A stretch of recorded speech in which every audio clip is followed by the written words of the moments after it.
dreams are absolutely critical if you're really going to be successful in life. The only difference is you dream with your eyes wide open and not while you're sound asleep only. The difference between a dream and a goal is simply a goal is a dream with a deadline.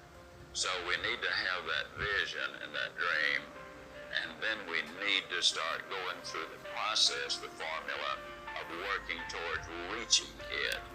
Now, let me tell you what I do with my audiences on every seminar. I start by asking how many of you are honest, and every hand goes up. Second question, how many of you, the day before you go on vacation, generally get more done than you normally get done in any 2, 3, 4, or 5 days? Well, everybody hold up that. Of course I do. All right? Then let me tell you why you do that. First of all, you focus on exactly what you've got to do. Second, you make a list of what needs to be done. Third, you prioritize those things as to what is important.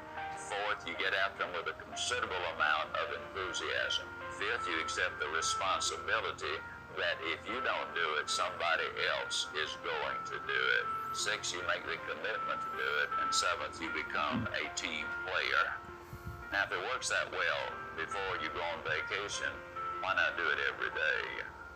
Now, let me emphasize a point. By doing it every day, one of two things will happen. You'll either move up the ladder very quickly, or else you will finish what you need to do much more quickly. Then you can use the extra time for recreation, personal growth, family time, spiritual goals, or all of the other things. Lack of time is not the problem. Lack of direction is the problem. Talk to me a little bit about goals, setting goals. How do we go about doing that? We begin by writing down everything we want to be, do, or have. Let it sit for 48 hours. Then after each thing we've written down, write one word. That's why. And if we can't articulate in one sentence why we want to be, do, or have, then we eliminate that one at that time as a goal, because it's just an idle thought. It's nothing sincere or serious. How can we tell what we're serious about? How can we really design something for our lives that's perhaps wishful thinking as opposed to reality?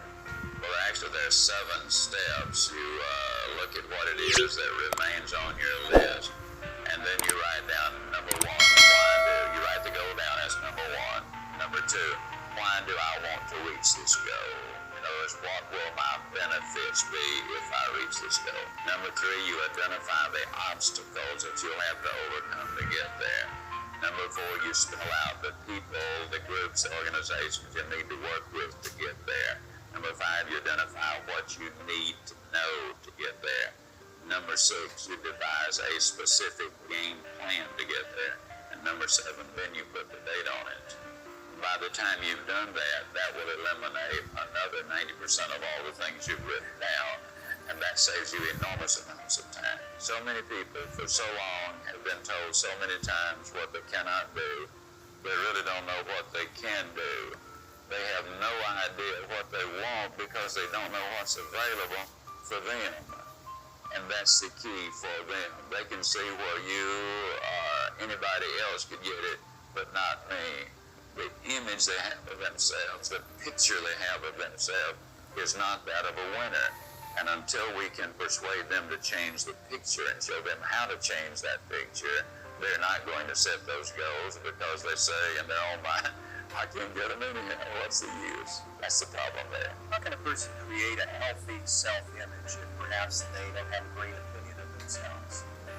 Well, one thing they can start, my friend Joe Banton gave me this one. You list the victories you have had in your life. I mean, from the day that you can first remember, you'll be astonished to realize that a typical 25-year-old person can identify at least 200 things which they have done that have been successful, they've been victories. And then when things are not going well, they look at those, and that gives them encouragement. Number 2, identify the positive qualities which they have. In other words, anybody can honestly say, I can be just as honest as the next guy. I can work just as hard. I can be just as enthusiastic. I can develop just as much motivation. I can become just as good a student. And anybody with these qualities It's got to be accomplished that right. The way you dress even can have an impact on you. The message I'm trying to deliver to people is play to win.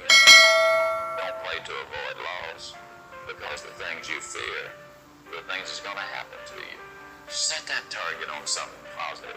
Work for it. Expect it.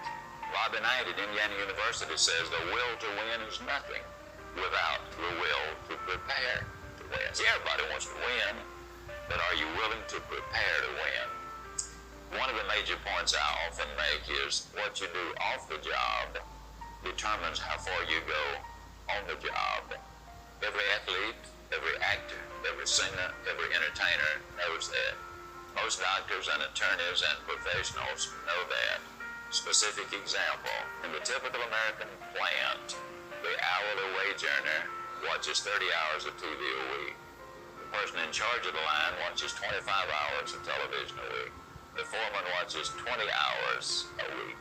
Plant superintendent watches 15 hours. The vice president watches between 12 and 15. The president watches between 8 and 12. And the chairman of the board watches between 4 and 8 hours of TV.